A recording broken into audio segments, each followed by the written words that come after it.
Welcome to another episode of Becca's Talking, where we find interesting people to talk to, but a little bit of everything. You never quite know what we're going to get. And today's, I'm looking forward to today's guest here, Sara Broers, but we'll get to her in a second. She's the author of the book, Perfect Day, Iowa. Also, 100 Things to Do in Iowa Before You Die.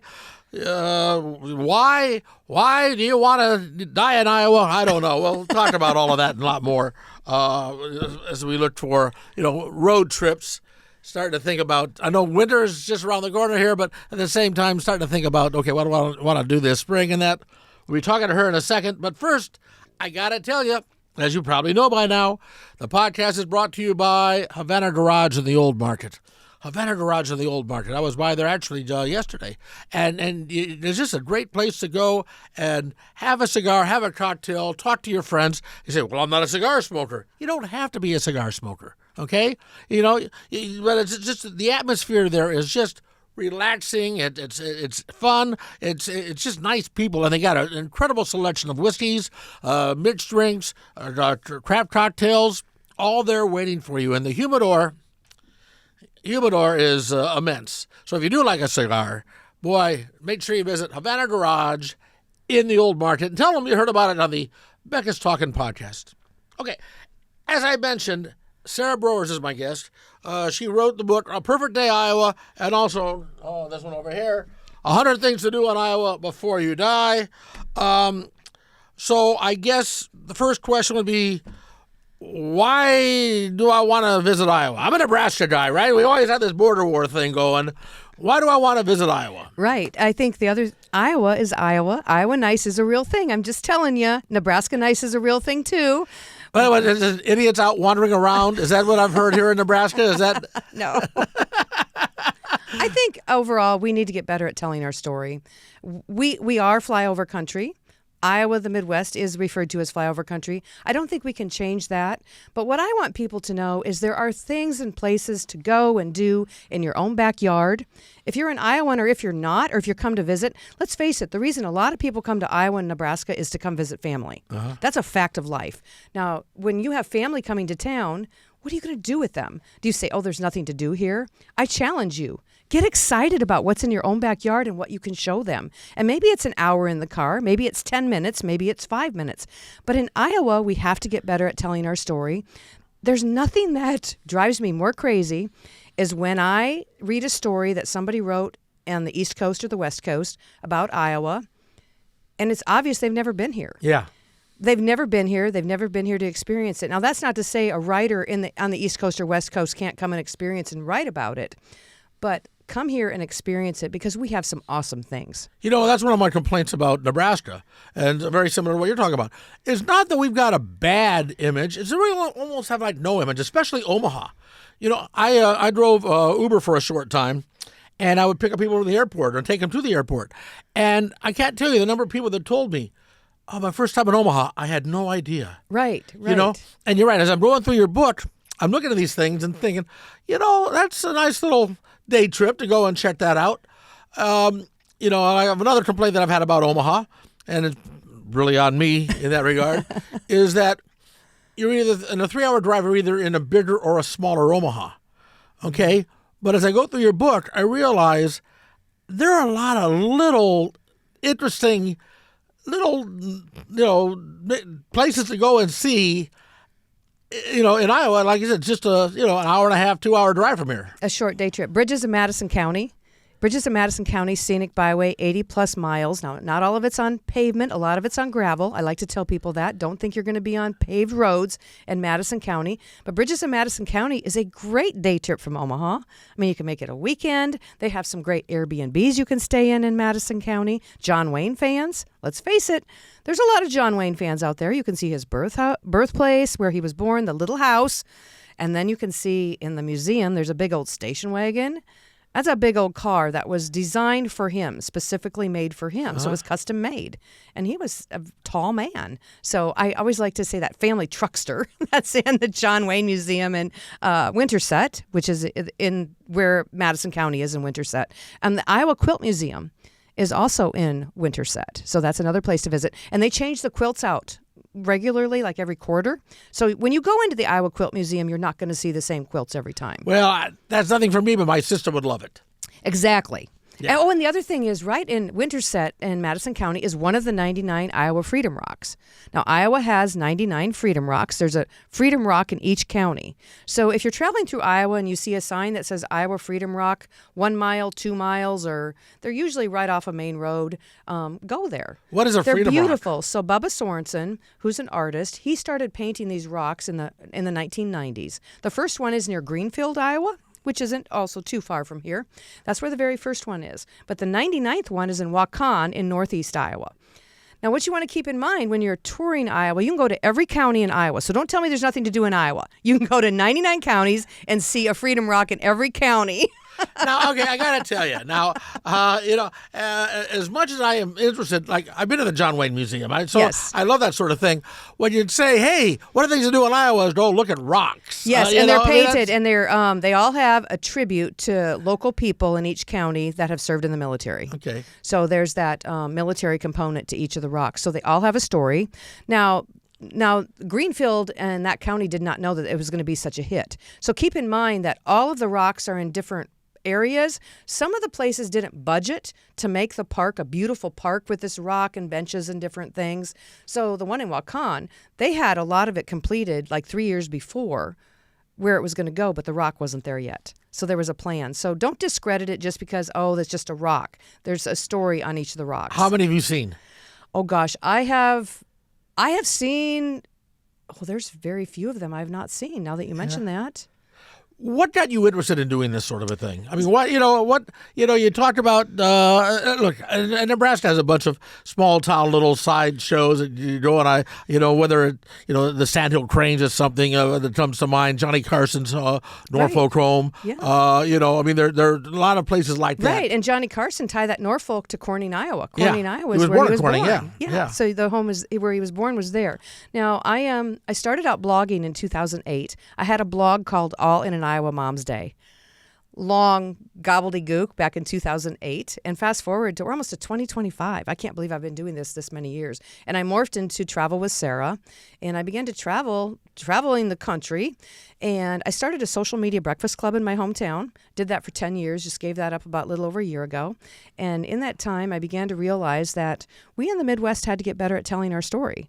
And I thought, I need to start telling more Iowa stories. And this book came about, The 100 Things to Do in Iowa Before You Die came about when the pandemic hit. Uh-huh. I was home. Everybody was dying, so hey, let's... Travel writers got sent home. So 100 Things to Do in Iowa Before You Die came about. And I love to write. I love to tell stories. And nobody had written it. I know there's some people traveling the state that could have done a great job. Yeah. Do I know everything about Iowa? Absolutely not. Do I know a lot? Yes. Brian Abeling of Iowa Road Trip is doing some incredible things. Darcy Malsby is a writer in Western Iowa, has written a lot of great Iowa books. Megan Bannister, Oleo in Iowa. So, and JJ, the Iowa Gallivant, he's touring Iowa right now, talking about 99 counties with every tenderloin in every county. Can you imagine? I mean, the pork tenderloins are a big deal in Iowa. If you go to Iowa, you need to find a pork tenderloin, and every county has one. But Iowa has a lot of great stories to tell, and it's my home state. I grew up in Iowa. I'm an Iowa farm girl, married the neighbor boy almost 38 years ago, and I didn't move far. But I realized we have great things to see and do. So I'm traveling all these places. I'm like, why don't we really celebrate the things that we have? I told you before we started the podcast that I spent 5 years on the road doing stand-up comedy.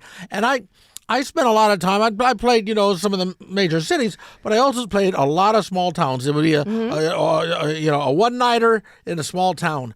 And I can't tell you how many, and it only happened in the Midwest, I can't tell you how many times after a show, somebody would come up to me and say, "Thank you for being here. I know you don't want to be here." And it's like, well, yeah, I do want to be here. I made the choice to be here.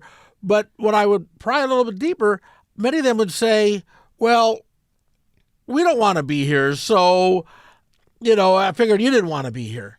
And what was interesting about that is just that Midwest mentality of, well, we don't have mountains, we don't have oceans, we don't have, so just like we don't talk about some of the really cool things here about the Midwest. Yeah, and we have to. When people ask you where you live, what do you say? Do you say, "Oh, I'm from Nebraska"?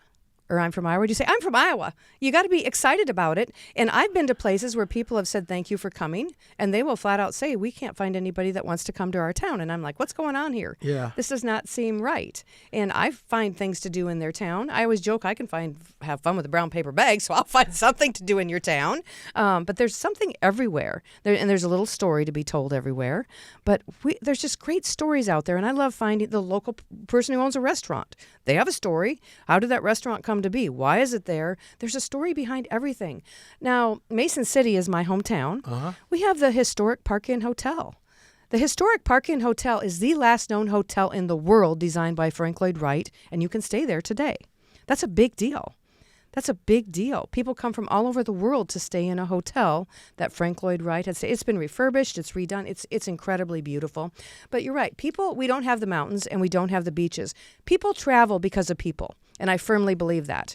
We travel because of the people that we take with us, and we travel because of the people we meet along the way, and we travel because of the people we're going to see. Now, if you have a good experience when you go somewhere, you're going to go back, and you're going to take your friends. And the Midwest, we are Midwest nice. We're friendly. And I think a lot of people will return once they visit. So I encourage people, give us a shot. You'll enjoy it. You got to get here. You got to get here. And let's face it, June, July, and August, wildflowers, green cornfields, all of those things are wonderful. I would imagine the Amana Colonies is probably like the number one tourist attraction in Iowa. Am I wrong? Amana Colonies is right up there, yes. That, and I'd say the Bridges of Madison County. Bridges of Madison County and the Amana Colonies. The Amana Colonies, that's like almost like a maker's village. There's so many crafts that are there. Yeah. And the foods are there. There's a boutique hotel there. And in that boutique hotel is, there are things from the factory in there, equipment that was once used in the building that was once a factory. So that's really pretty neat to see as well. Okay, so you bring up Madison County bridges. Okay, what's the story behind why are they? I mean, I can understand when the movie came out. God, 30 years ago or whatever it was. When the movie came out, I could understand people saying, "Oh, we got to go to Madison County to see the bridges," but the movie is long gone. What's the attraction now, other than saying, hey, that's a cool bridge? It's the bridges. It's the bridges, and I think it's a step back in time. I think people are taken back to slower pace. We live a rat race, and Madison County is a place where you can slow down and just feel like you're in a simpler time. Yeah. It's quiet. It's quiet. And I do like to say, beauty of living in the Midwest, in Iowa and Nebraska here, is we can travel the world, and we can come back home to our peace and quiet. And let's face it, that's a beautiful thing. Yeah. That's a beautiful thing. Dark skies, it doesn't take me far. I live in the country. I can step out the window and I see the Milky Way. I've met people all across the United States that travel to places to see the Milky Way. I have a hard time wrapping my head around that. And I think, well, they spent money on a plane ticket.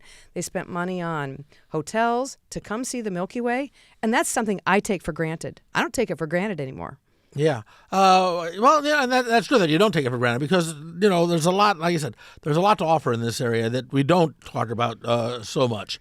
And a lot of it, and quite honestly, a lot of it is just whimsical. Look, I admit, I have stood in line to look at a butter cow. I love it. Who doesn't want to stand in line to look at butter cow?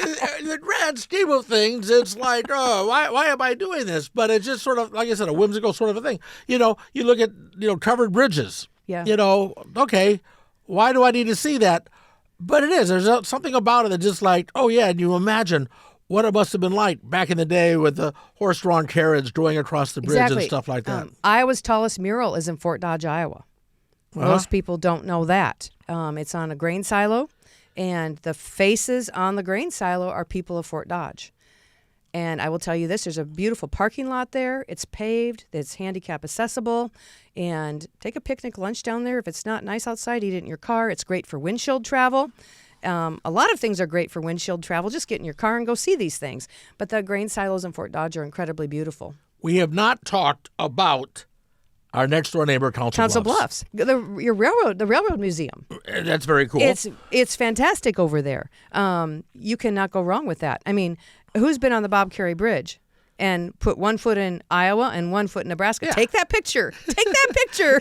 It's obligatory. It's obligatory to do that. Yes, exactly. Yeah. And the other thing over there is the street art. There's some murals over there now and some street art that has not been. What also, if you haven't been to the Pace Center over in Council Bluffs, Okay. it is a multi-artistic venue. They got a theater in there. They also have photography studio. They have a cooking studio. I mean, cooking facilities. I mean, a little bit of everything So there. do they do cooking classes in there? Oh yeah, yeah. Very cool. Yeah, and you can also, like, if you're a whatchamacallit, like a food truck or something like that, Yeah. or a pop-up restaurant, you can use rent their kitchen out and use that. State-of-the-art things. It's been, it's right over there in Council Bluffs. It's I don't forget the name of the family, but it's a Pace Center, Potawatomi Arts and Craft and Entertainment, I think is what it's called, or something along those lines. But it's a Pace Center in Council Bluffs. Highly recommend it. It's very, very cool. They've also, like, on Fridays, they also have like a band will play there in a bar and all that, and it's very nice. Anyway, so This that's is what one I thing. love, because this is what I learned. Remember I said I don't know everything about Iowa? Yeah. So I get to learn things about Iowa when I meet people like you. So Yeah. I love this. And I've been there. I've been to the Railroad Museum. I have not been to the Squirrel Cage Jail. Okay, there in Council Bluffs, Yeah. which is supposed to be a big. I've not been there, but I've heard about it. Yeah, I've not been there, but I've heard about it. I've not been there. So okay. So anyway, Another Sioux City. Sioux City has an art alley that goes on and on and on. Really impressive. If you like street art and murals, Sioux City has it really going on right now. and speaking of art, next to the Mona Lisa, the second most photographed and famous painting is from Iowa. I'll talk about that in a second, but that reminds me, I got to talk about the fine folks at Havana Garage. They're in the old market. I was talking to Chaz the other day, and the old market there, they've got at Havana Garage, they've got like a private room in the downstairs where if you want to just go and maybe have a meeting, you got do some business deals, but you don't want people hearing you over, talking over you and stuff like that.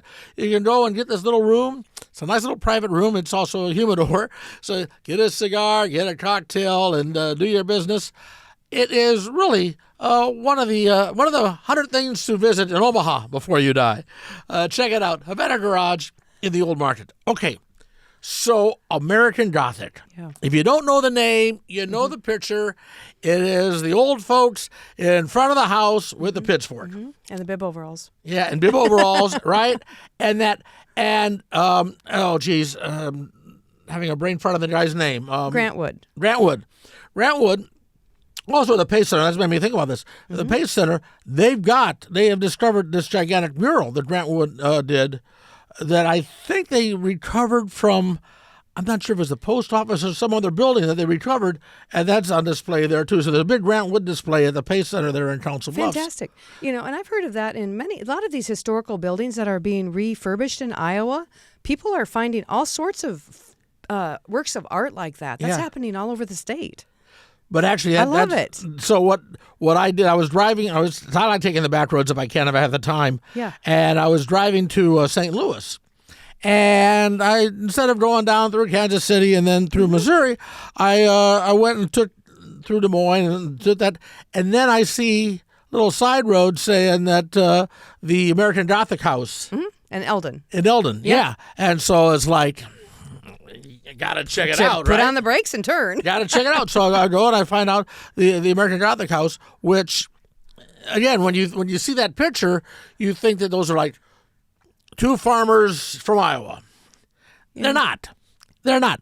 The old guy, the old skinny guy with a pitchfork, he was like Grant Wood's dentist, and the other one was his sister, right? I think so. Yeah. So anyway, just little things to do like that. And that little museum is there. They have a really nice little museum there, and then a gift shop. And then you can put on the bib overalls and the pitchfork and the apron, and if you're with somebody, and have your picture taken right in front of the house. The thing, and we talked about this a little bit before the podcast, problem is I got there early, so none of that was open. Yes, and that's an issue that we have in the state of Iowa, and it might have been on a Monday or Tuesday for whatever reason. I get it that small businesses need a day off, but I'll leave money on the table by not being open. Yeah. As a travel writer, I go to a lot of historic homes, and people always ask me, how do we get more people to visit? And I just say, when are you open? I mean, that's just a lot of these places are volunteer run. I understand that.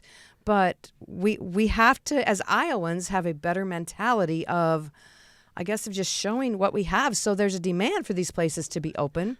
But like I said, I understand people need a day off, but it's frustrating when you pull up somewhere and you're all excited to go visit somewhere and it is closed. And Google is not always correct either. Yeah. In my particular case, though, I mean, I didn't expect it to be open because it was like, Right. 7 o'clock in the morning and stuff when I was driving through. So Yeah. I didn't expect it to be open. But we were talking about a place I haven't been yet is the Everly Brothers home in Shenandoah. In Shenandoah. And I'd like to go there. And, but you said, I have not been there. And the things that are in my books are things that I have experienced. And if they're not open, I'm not writing about them. So people say sometimes, well, that really should be in there because it is one of Iowa's top attractions. Well, I've tried to visit 3, 4, or 5 times and it's not open. And I actually had that happen with the museum up in North Iowa. I've tried to visit at all my book events across the state. People say, well, have you been there? And I'm like, no, I have not been there. They're closed every single time. And according to Google, they're open. So I'm just, don't be, I guess, and I just kind of go on and say, okay, they're closed. But I think that's something we need to work on. so maybe call. Maybe If you can call. get somebody to answer the phone. Yeah. It's call. a different time. It's a different time. And we were talking about that, different times and everything. And Yeah. just don't set yourself up for disappointment. Yeah. I think that's a big thing. And you can go to social media, see if they do have an active Facebook page. But if there is a phone number, try to call that and see what you get. Yeah. Yeah. And some of these places, too, there's other stuff right around where you might be trying to go. So Oh, there's yes. And actually, Shenandoah, they actually have a nice main street. There's a lot of fun shops along there. I remember I was there a little over a year ago, and they had some great antique shops, women's clothing. A lot of women, I'm in my 50s. A lot of older women complain they can't find clothing anywhere. Well, I'll tell you what, look on every main street in these smaller towns in Iowa. There's a women's clothing store that's ready to clothe you and sell you an outfit that you'll love. I've found a lot of them. Okay, so if you got like just the top 3 places that you've been, and like you said, you haven't been to all of them, but the top 3 places that you've been. The Grotto. The Grotto in West Bend, Iowa, I've never heard of that. is absolutely beautiful. It's like the 8th wonder of the world. Where is that? You need to go to the Grotto, West Bend, Iowa. Where's It West is Bend, about Iowa? an hour and a half west of Mason City on Highway 18. So it's between Spirit Lake and Mason City on Highway 18. Right off of it in West Bend, Iowa. Absolutely incredible. Works of art there. Go see the Grotto, and it's open all year long. A lot of people don't like to travel Iowa in the winter, but I will tell you this. I have been there after a snowfall, and it was with blue skies, absolutely beautiful. Yeah. These are rocks. You can maybe say, I'm not a religious person, Sarah. I have no interest in going to a grotto and a church. Go. If you like any kind of rocks, let's face it, we were all kids at one time. We loved to put rocks in our pockets. So we're all rock hounds. I grew up in Cleveland. No, wait. But there's a church next door. Go into the church because there's a nativity set in there that is 365 days of the year. A lot of people don't go into the church there. So that would be one of them. The other one is Mount Hosmer, clear over in northeast Iowa, which is in the town of Lansing. It has a beautiful overlook of the Mississippi River. It is, people may say, well, Sarah, you can go to Muscatine, you can go to Burlington, you can go to the Quad Cities and see the Mississippi River. But the view there, it's all of its own. You have to go. And there's not many people there. I like going where it's not crowded. That's just how I am. My third thing probably be driving the Les Hills Scenic Byway here in western Iowa. That byway is absolutely beautiful. Now, I like to go on the parts of it that are not paved, the gravel. I was in Sioux City a couple months ago and made it a point to drive one of those unpaved areas, and it was really fun. It was really neat. Just to think, here I am in rural Iowa, and the scenery here was beautiful. One thing that I've talked about here in Nebraska, where I think we could do more for tourism, is to open up, basically, how they got dude ranches out in the Southwest, basically open up the farms for people from Chicago, New York, Dallas, and that Atlanta, big city people that would like to say, what's it actually like to live on a farm? Agritourism is huge, and the state of Iowa right now has embraced agritourism. That is their big push for the next year. So Iowa, you're going to be seeing a lot of that, and I hope you'll see more of that in Nebraska. And I've talked to people from other places in the country, but they don't know how to get here. That is the thing. They don't know how to get here. So as a travel writer, I'm continually hand-holding people and showing them how they can get to these places and how they get there. I'm also the co-owner of the Midwest Travel Network, and this is I love it that you just said this. We are bringing our annual conference to Nebraska next year.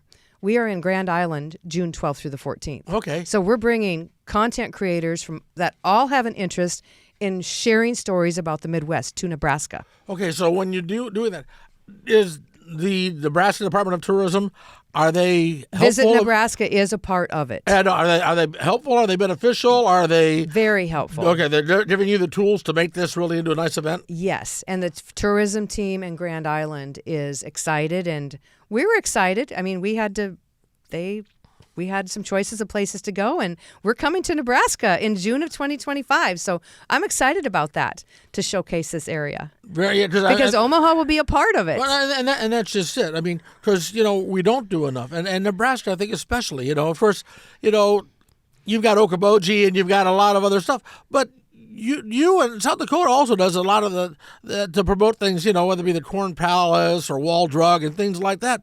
There's not that sort of thing so much here in Nebraska. We got the Kearney Bridge, and like I said, the Sandhill Cranes, and so there are some things, but we don't do enough, I think, to promote some of the other stuff.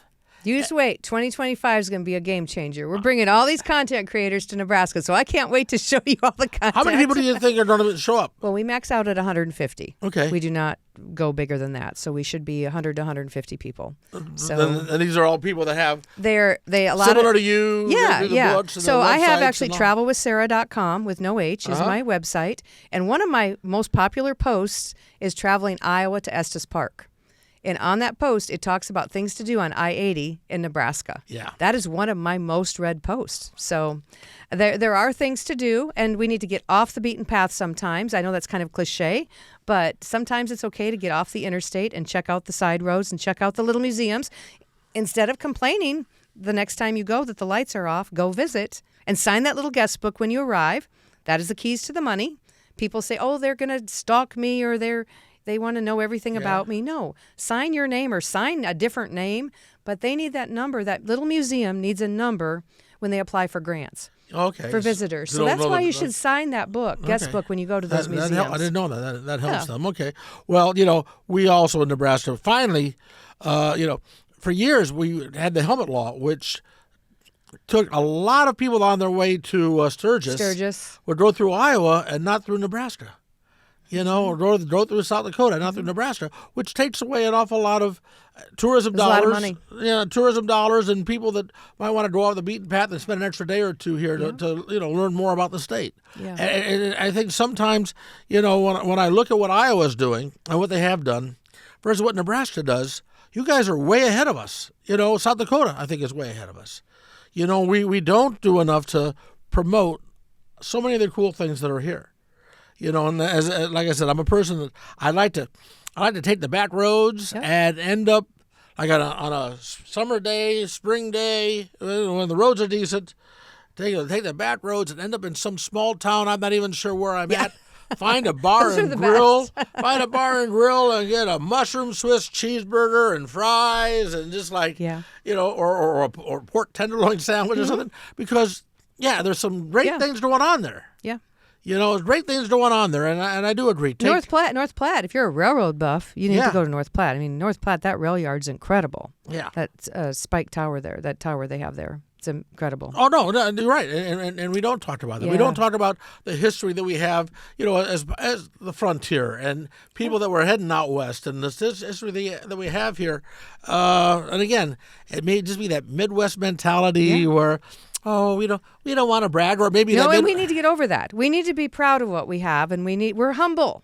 We Midwesterners are humble, and we need to get over that, and we need to shout it from the rooftops that we have good stuff. I mean, I just think we need to get better at that. It could also be the Midwesterners that say, well, who wants a bunch of them city folks in our small town, Yeah, I also run into that, too. Oh, don't tell anybody about our little secret because we don't want any more visitors. Yeah. Well, if you want your water bill and your bills to stay about the same. Yeah. You need new money coming into your community.